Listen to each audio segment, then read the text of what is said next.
अस्सलाम वालेकुम बच्चों। आज हम दाग दहलवी की गज़ल पढ़ेंगे।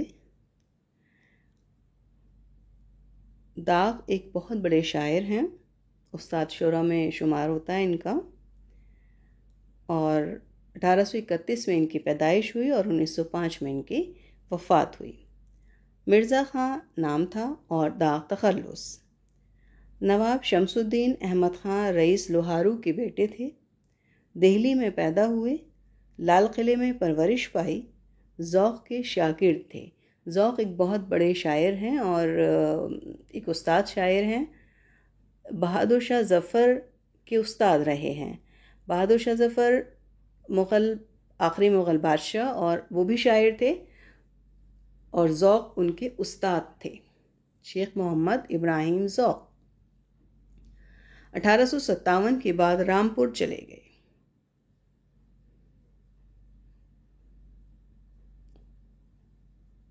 1888 में हैदराबाद पहुँचे। मीर महबूब अली ख़ां आसिफ जा उनके शागिर्द हुए। उन्होंने अपने उस्ताद दाग दहलवी को नाज़िम यार जंग, दबीरुद्दौला, फ़सीहुल मुल्क का ख़िताब अता किया और गरं क़द्र वजीफ़ा मुक़र्रर किया। देखिए, ख़िताब आप जानते हैं कि इसमें मार्फा की क़िस्म है और कौन देता है और क्यों देता है ये भी आप जानते हैं, आप पढ़ चुके हैं इसम की क़िस्में। आखिर दम तक इज़्ज़त और वक़ार की ज़िंदगी बसर की। कलाम के मजमूए गुलज़ार दाग, आफ़ताब दाग, फ़रियाद दाग, महताब दाग और यादगार दाग शाये हो चुके हैं। दाग को दिल्ली की ज़ुबान और मुहावरे पर क़ुदरत हासिल थी। वो रोज़मर्रा के इस्तेमाल का ख़ास सलीक़ा रखते थे। उनका ख़याल था कि उर्दू ज़ुबान की बारीकियों को समझना आसान नहीं है। दाग की ज़ुबान दानी का दबदबा इतना था कि उस ज़माने के बहुत से शायरों ने उनसे इस्लाह ली मतलब कि जो गलतियाँ थीं जो ज़बान में, उनको सही कराया, दुरुस्त कराया। अल्लामा इक़बाल ने भी अपना इब्तिदाई कलाम दाग को दिखाया था और दाग से इस ताल्लुक़ पर फ़ख्र महसूस करते थे। ज़बान की मज़े और बयान की शोख़ी के लिहाज से दाग एक ख़ास इम्तियाज़ रखते हैं। ये था दाग का एक मुख्तसर तारुफ। अब पढ़ते हैं हम दाग की गज़ल।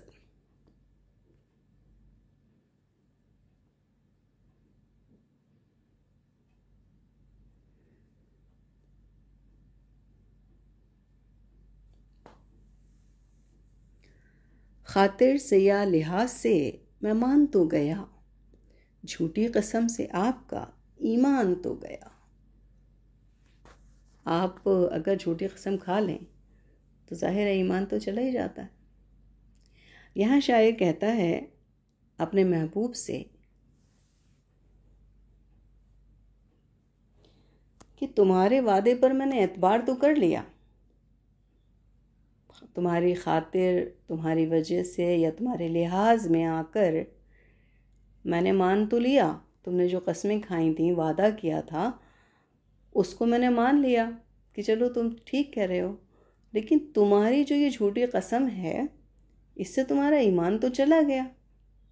तुमने मुलाकात का वादा किया था, खातिर से या लिहाज से मैं मान तो गया, मैंने मान तो ली तुम्हारी बात कि चलो तुम सही कह रहे हो, कसम खा रहे हो, लेकिन तुम खुद सोचो कि तुम्हारा ईमान तो गया झूठी कसम खाने से। तुमने झूठी कसम, झूठा वादा कर लिया, ईमान से खारिज हो गए तुम, क्योंकि तुमने झूठा वादा कर लिया और एक मुसलमान को तो ज़ेब नहीं देता। ठीक है। डरता हूँ देख कर दिले बेआरज़ू को मैं, सुनसान घर ये क्यों ना हो, मेहमान तो गया। इस शेर में शायर कहता है, देखिए, जब घर में मेहमान होते हैं तो घर में बहुत रौनक होती है, और जब मेहमान चले जाते हैं तो घर कैसा सूना हो जाता है, सन्नाटा हो जाता है। कई बार अगर बहुत दिन से रह रहे होते हैं कुछ लोग और वो चले जाते हैं तो एकदम दिल भी नहीं लगता है घर में। दिल करता है हम भी कहीं चले जाएं, या अभी नहीं जाते, या तो सन्नाटा हो जाता है, सुनसान हो जाता है घर। तो यहाँ शायर अपनी बात करता है, वो कहता है कि मुझे भी खौफ आता है जब, मतलब मुझे एक वहशत होती है जब घर से जैसे मेहमान चले जाते हैं, तो इसी तरह से अब मुझे खौफ आने लगा है कि मेरे दिल से आरज़ुएं और ख्वाहिशात ख़त्म हो गई हैं। मेरा घर जो था वो महबूब के ताल्लुक़ से ख्वाहिशात और आरज़ुओं का मस्कन था। यानी महबूब के ताल्लुक़ से ख्वाहिशात, महबूब के ताल्लुक़ से बहुत से ख़यालात मेरे दिमाग में आते रहते थे, सोचता रहता था मैं उसके बारे में, लेकिन अब मेरे दिल से वो ख्वाहिशात भी ख़त्म हो गई हैं। तो बिल्कुल मुझे अपना दिल ऐसा ही महसूस हो रहा है कि जिस तरह से मेहमानों के जाने के बाद घर सुनसान हो जाता है। तो मुझे ऐसा ही डर और खौफ महसूस हो रहा है अपने दिले बे आरज़ू को, मतलब बग़ैर आरज़ू का दिल है मेरा। मुझे ऐसा लग रहा है कि जैसे घर से मेहमानों के जाने के बाद सन्नाटा हो जाता है, वीरानी छा जाती है। ऐसे ही मुझे आज अपना दिल लग रहा है कि मेहमान ख्वाहिशात के रुखसत होने के बाद मेरा दिल एकदम वीरान हो गया है। देखा है बुत कदे में जो, ऐ शेख कुछ न पूछ, ईमान की तो ये है, ईमान तो गया। क्या कहता है? देखा है बुत कदे में जो, ऐ शेख कुछ न पूछ, ईमान की तो ये है कि ईमान तो गया। कहने का मकसद ये है कि बुत कदा मतलब बुतों का घर, जहाँ बुत रहते हैं। और कहता है कि यहाँ बुतकदे में इतने खूबसूरत बुत हैं और इतनी खूबसूरत मूर्तियाँ बनी हुई हैं कि मेरा ईमान डगमगाने लगा इन्हें देख के। शेख को जब बुतकदे में देखा तो शायर कहता है कि तो ईमान तो तुम्हारा चला गया। बुतकदे में थे तुम्हें बुतकदे में देखा गया है, और उनको देख के, बुतकदे में मूर्तियों को और बुतों को देखकर इतने हसीन और ख़ूबसूरत बुत थे कि तुमने अपना ईमान ही खो दिया, तुम्हारा ईमान तो चला गया, तुम तो ईमान से खारिज हो गए।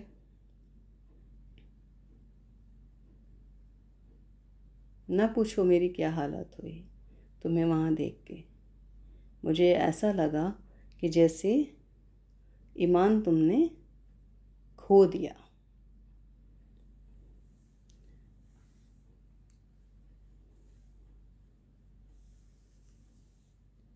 अफशाए राज इश्क में वो ज़िल्लतें हुईं, लेकिन उसे जता तो दिया, जान तो गया। क्या कहता है यहाँ पे शायर? कहता है कि मैंने महबूब से इजहार इश्क तो कर दिया, भले ही मुझे ज़िल्लत का सामना करना पड़ा, शर्मिंदगी उठानी पड़ी, लेकिन मुझे इस बात का इत्मीनान है कि कम से कम मैंने उसे बता तो दिया कि मैं उससे इश्क करता हूँ या मोहब्बत करता हूँ। अफशाए राज इश्क में, इश्क का राज फाश करने में, यानी उसको बताने में गो कि मुझे शर्मिंदगी उठानी पड़ी, लेकिन इस चीज़ का सुकून है, इत्मीनान है कि कम से कम मेरा महबूब जान गया कि मैं उसका आशिक हूँ, या मैं उससे मोहब्बत करता हूँ, या मैं उससे इश्क करता हूँ। ठीक है।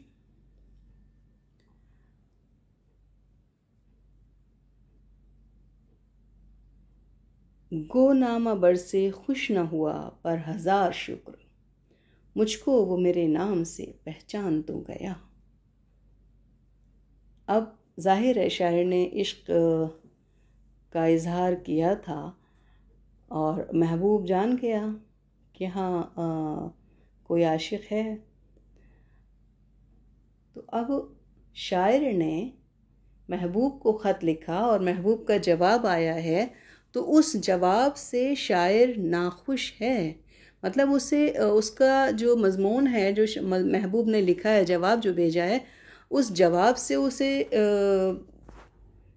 मतलब खुशी तो महसूस नहीं हुई, क्योंकि उसका जवाब उसकी मर्ज़ी के मुताबिक नहीं मिला उसे। लेकिन शायर इस बात पर खुश है कि कम से कम उसका महबूब पहचान तो गया मुझे मेरे नाम से। शायर ने अपने नाम से ख़त भेजा था और उसके महबूब ने उसको जवाब भेजा, तो उस जवाब से शायर तो खुश नहीं हुआ, लेकिन शायर इस बात से ज़रूर खुश हो गया कि हाँ, कम से कम उसका महबूब उसे पहचानता तो है, जानता तो है उसके नाम से, उससे मालूम तो है मेरा नाम, या मेरे बारे में जानता तो है वो। ठीक है। इसके बाद इसका गज़ल का आखिरी शेर है। होशो हवासो ताबू तवां दाग जा चुके, अब हम भी जाने वाले हैं, सामान तो गया। देखिए, जब हम कहीं जाते हैं तो सबसे पहले हम अपने घर का सामान भेजते हैं। शिफ्ट कहीं करना होता है तो धीरे धीरे करके हम अपना सामान भेजना शुरू करते हैं। ठीक है। और हम खुद आखिर में जाते हैं। तो यहाँ शायर का कहने का मकसद ये है कि इंसान जब दुनिया से रुखसत होता है तो सबसे पहले उसके हाथ पाँव, उसका जिस्म, आज़ा जिस्म के, वो उसका साथ छोड़ते हैं। जहन उसका साथ छोड़ता है, उसकी सोच उसका साथ छोड़ती है, धड़कन साथ छोड़ती है, और सबसे आखिर में फिर जिस्म रह जाता है जो रुखसत होता है। तो यहाँ शायर ने सामान जो कहा है वो इन्हीं चीज़ों को कहा है कि कहता है होशो हवासो ताबो तवां दाग जा चुके, यानी दाग के होश, हवास, ताकत, जिस्म की क़ुव्वत, ये सब कुछ ख़त्म हो गया, सब कुछ चला गया है। अब सिर्फ एक जिस्म बाकी है, वो भी अब जाने वाला है। ठीक है, समझ में आ गई बात। गज़ल पूरी हुई। अब देखिए इसके सवाल जवाब देख लेते हैं, क्या कहता है शायर, क्या क्या पूछे हैं सवाल यहाँ हमसे पूछे गए हैं इस गज़ल के ताल्लुक़ से। शायर ने दिले बे आरज़ू को सुनसान घर क्यों कहा है। देखिए, गज़ल की तशरीह इसलिए समझाई गई है कि सवालों के जवाब आप ख़ुद कर लें। ठीक है, तो आप सवाल का जवाब आराम से लिख सकते हैं। तीसरे शेर में शायर शेख से मुतालिक क्या बात कहना चाहता है, यहाँ ये दिया गया है। देखा है बुत कदे में जो, ऐ शेख कुछ न पूछ, ईमान की तो ये है, ईमान तो गया। ठीक है, कहता है कि बुतों के हुस्न और उनकी दिलफरेबी को देखकर शेख का ईमान डगमगा गया। यानी शेख के ताल्लुक़ से वो यही बात करना चाहता है। दर्ज झैल शेर का मफ़हूम वाज़ेह कीजिए, यानी इसका मतलब आपको लिखना है तो इसका मतलब आप लिख सकते हैं आराम से, आपको समझा दिया गया है। पाँचवें शेर में शायर का महबूब नामवर की आमद पर खुश नहीं है, फिर भी शायर हज़ार शुक्र क्यों कर रहा है, ये भी आपको बता दिया है। तो चारों सवालों के जवाब आपको आसानी से मिल जाएंगे, या आप कर लीजिएगा। अल्लाह हाफ़िज़।